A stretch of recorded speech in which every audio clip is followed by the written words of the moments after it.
Hello friends, welcome to second lecture of overview of advanced machining processes. In my previous lecture, I have discussed about mechanically energy based processes and EDM.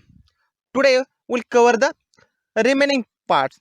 That means in this particular lecture, we are going to talk about basic working principle of laser beam machining, plasma arc machining, electron beam machining, focused ion beam machining, and at last electrochemical machining and chemical machining. Okay,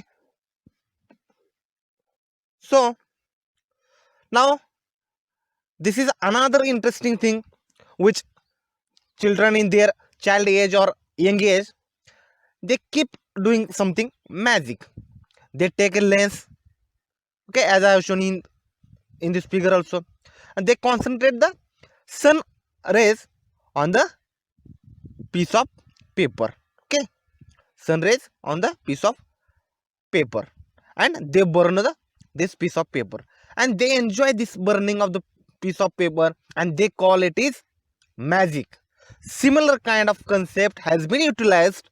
If you see here, in case of laser beam machining, you are doing in laser beam machining, you are concentrating the laser light.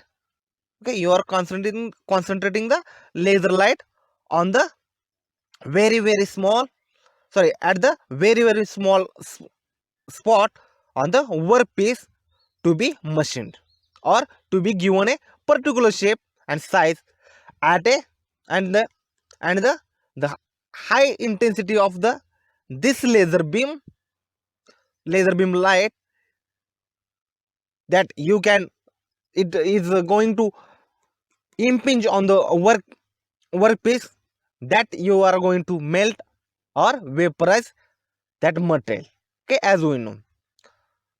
So, and when you are going to concentrate laser beam by very small spot, the temperature goes on increases to very high.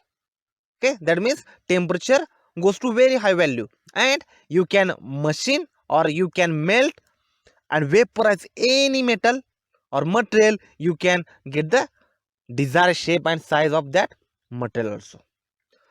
Okay, so the beam principle or metal removal action happens due to the melting and vaporization of the workpiece material. Okay, now there are certain problems with some materials which got high thermal conductivity and high reflectivity.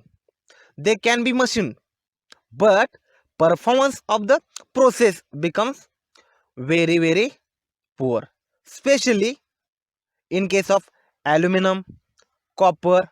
Okay, so very low machining efficiency will use this particular process. Okay, in the beginning might be we are getting very low machining efficiency. Machining efficiency was as low as 1%. Okay, so this point we need to consider. Okay, have you got the basic concept of laser beam machining? So let us move for next. Now we'll go for the another advanced machining process, that is plasma arc machining. Now in this particular machining, as you can see here, you have the gas which is coming in, and it is connected to the electrode which is connected to negative terminal of DC supply, and here is the workpiece which is connected to the positive terminal, and very high potential is applied between them. And when this gas comes, then arc is formed. Okay, plasma arc is going to form, and the gas get ionized and plasma is formed. Okay, and this plasma has a very high heat intensity, and you can cut any material that you have. And when we want to cut very thick material where electrical arc does not work. At that time or at that place, we use plasma arc cutting or plasma arc machining for those thick materials. Okay, and you can cut into the thick material into the pieces. So this is very interesting, very useful process, but this process is used for rough machining or rough cutting, not for finish machining or finish cutting. Okay, now this is another very interesting process, electron beam machining. I have shown already that some of examples of machining, that means the machining of micro holes with the help of some processes. Now this EBM, again it is very simple. Here you have a hot tungsten filament, okay, or hot tungsten wire filament, or hot tungsten filament which is emitting electrons from this filament. And here you can see electron gun is there. Okay, we will discuss all the parts here. And here you have electron magnetic lens, and then beam control also.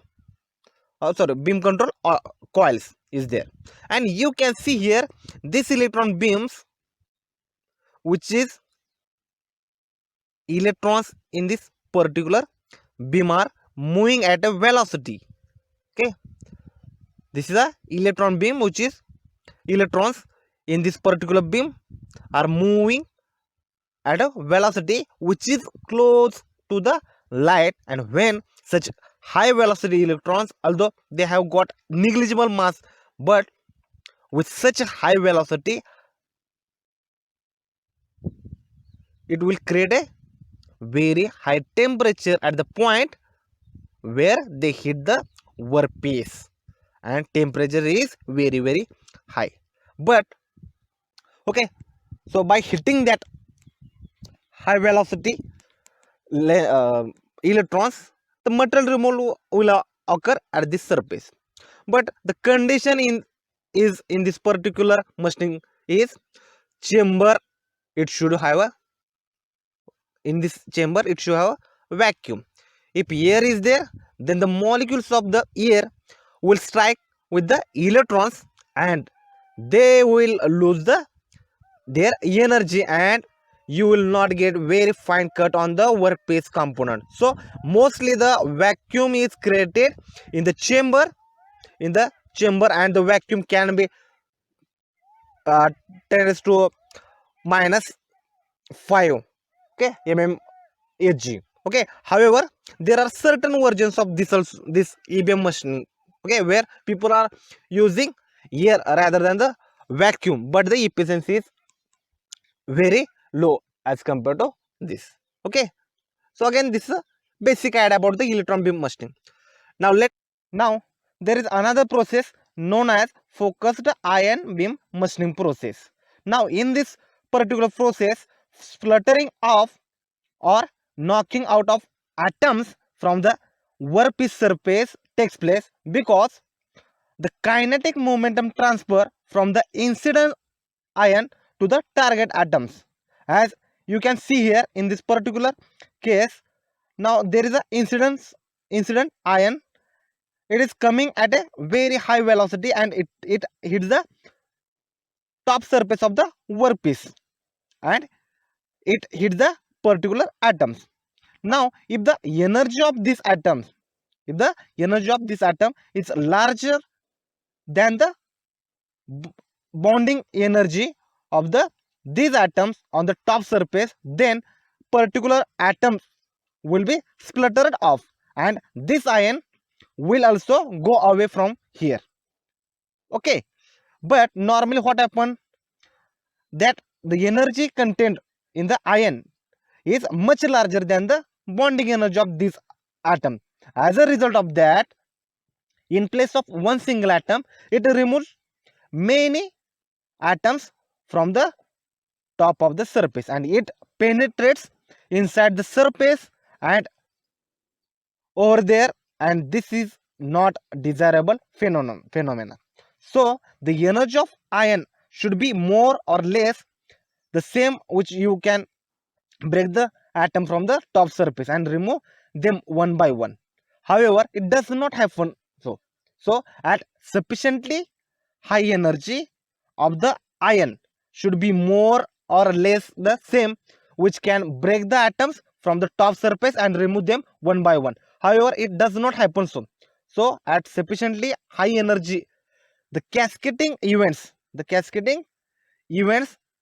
will penetrate more deeply into the solid. Several atoms or molecules will be rejected, and the bombarding ion will become implanted deep within the material, and this is not desirable phenomena in case of this. Okay, so from this you will get the idea of ion beam machining. Okay, now we are going to talk about the next process, that is a electrochemical machining. Okay, and you must knowing the electroplating.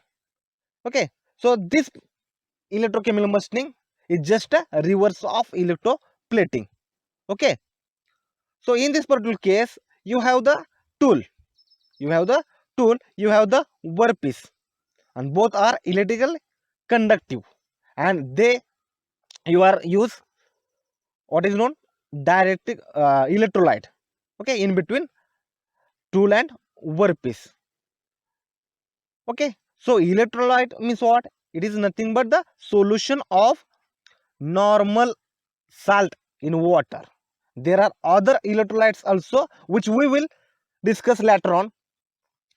Okay, so here when electrolyte is flowing in between gap, that is a interelectrode gap, and you connect this tool to the negative terminal of DC supply and workpiece to the positive terminal, then current start flowing in the gap. Okay, and this gap is known as interelectrode gap, and when this current is starting flowing,